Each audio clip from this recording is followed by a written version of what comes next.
I was 19 years old sitting alone in a waiting room that already felt like the loneliest place in the world. No friends, no family, no one holding my hand. And then I saw her, a woman from my hometown, someone who knew me. I thought maybe, just maybe, that meant I wouldn't be so alone anymore. I was wrong.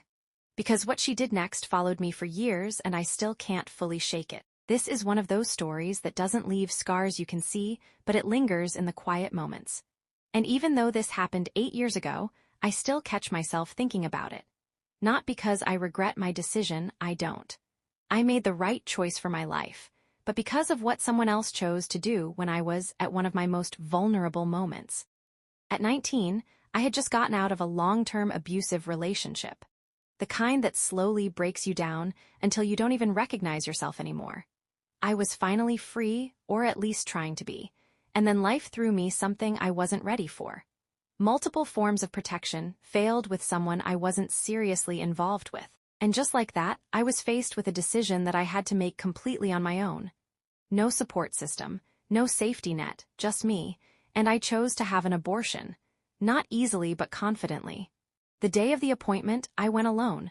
Walking into that clinic felt heavy, like every step carried the weight of judgment, real or imagined. When I sat down in the waiting room, I realized something immediately. I was the only person there by myself.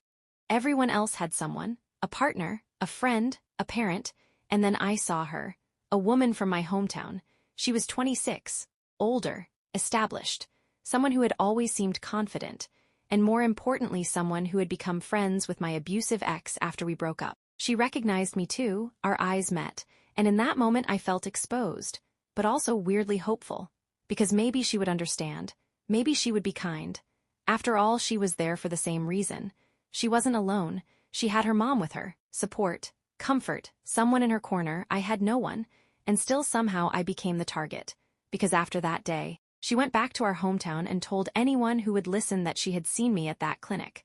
Not just that I was there, but that I was alone, like it was funny, like it was gossip, like it was something to laugh about.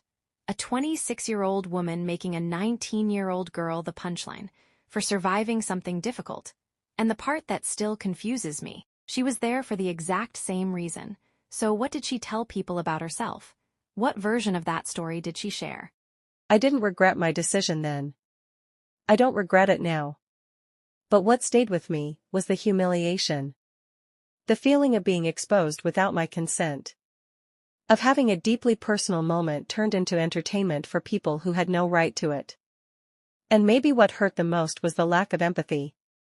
Because if anyone should have understood, it was her. It's strange, the things that stick with you. Not always the big decisions, but the way people treat you when you're making them. 8 years later, I've grown. I've healed in ways I didn't think were possible. But every now and then, I still think about that waiting room. About being alone. About seeing a familiar face and hoping for kindness, only to be reminded how cruel people can be when they choose to be.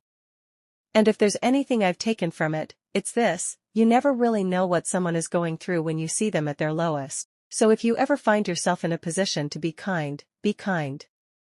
Because you might be the only person who has that